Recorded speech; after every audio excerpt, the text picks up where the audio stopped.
আমি তোমাকে কিছুতেই ক্ষমা করব না পাতামে। তোমার জন্য আমার জীবনটা নষ্ট হয়ে গেল। আবারও রূপার জন্য কৃষ্ণ সোনার ভালোবাসাকে অস্বীকার করায় রেগে গেল সোনা। হ্যাঁ বন্ধুরা, আমরা এমনটাই দেখতে পাবো অনুরাগের ছোঁয়া ধারাবাহিকের আজকের পর্বে। রূপার বদলে সোনার সঙ্গে কৃষ্ণের বিয়ের কথা শুনে রেগে সেনগুপ্ত বাড়ি থেকে বেরিয়ে যায় কৃষ্ণ। কৃষ্ণের এই চলে যাওয়া নিয়ে সবার মনে সন্দেহ সৃষ্টি হয়। তখন সোনা দীপাকে বলে, আমার কেমন একটা অস্বস্তি হচ্ছে। আচ্ছা মা, কৃষ্ণ কি আমায় বিয়ে করতে চায় না? আমার সাথে কথা অবধি বলল না, তাহলে কি ও আমায় ভালোবাসে না?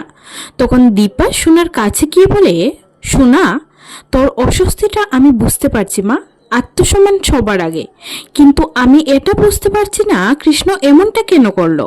এদিকে রাতে কৃষ্ণ বাড়ির সামনে এসে রূপাকে ফোন করে বলে, তুমি এক্ষুনি নিচে এসো রাই, তা না হলে আমি সবাইকে বলে দেব যে সোনাকে নয়, আমি তোমাকে ভালোবাসি। কৃষ্ণের কথা শুনে রূপা বলে, না কৃষ্ণ, তুমি কাউকে কিচ্ছু বলবে না, আমি এক্ষুনি আসছি।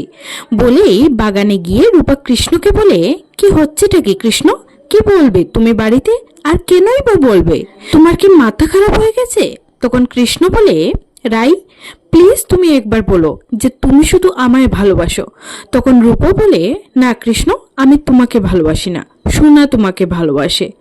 যা শুনে কৃষ্ণ বলে, আমি বুঝতে পারছি রাই, তুমি শুধু আমায় ভালোবাসো, তুমি মিথ্যে কথা বলছো, আর তার প্রমাণ তোমার এই চোখের জল। আমি বুঝতে পারছি তুমি এসবটা করছো সোনা যাতে কষ্ট না পায়, কিন্তু দেখো রাই, সোনাকে আমি ভালোবাসি না, জোর করে কোনো সম্পর্ক হয় না। তাই তোমাকে নিয়ে পালিয়ে সিঙ্গাপুর চলে যাব, সেখানে গিয়ে কোর্ট ম্যারেজ করে নেব। কিছুটা সময় গেলে বাড়ির সবাইও সবটা মেনে নেবে। ঠিক তখনই সোনা সেখানে আসে।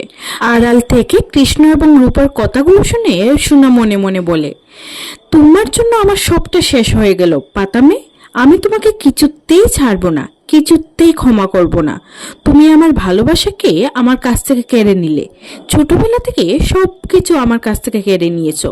তোমাকে আমি ছাড়বো না পাতামে, কিছুতেই ছাড়বো না। তো বন্ধুরা, ভালোবাসার জন্য এক বোন আরেক বোনের শত্রু হয়ে উঠবে কি? তোমাদের কি মনে হয়?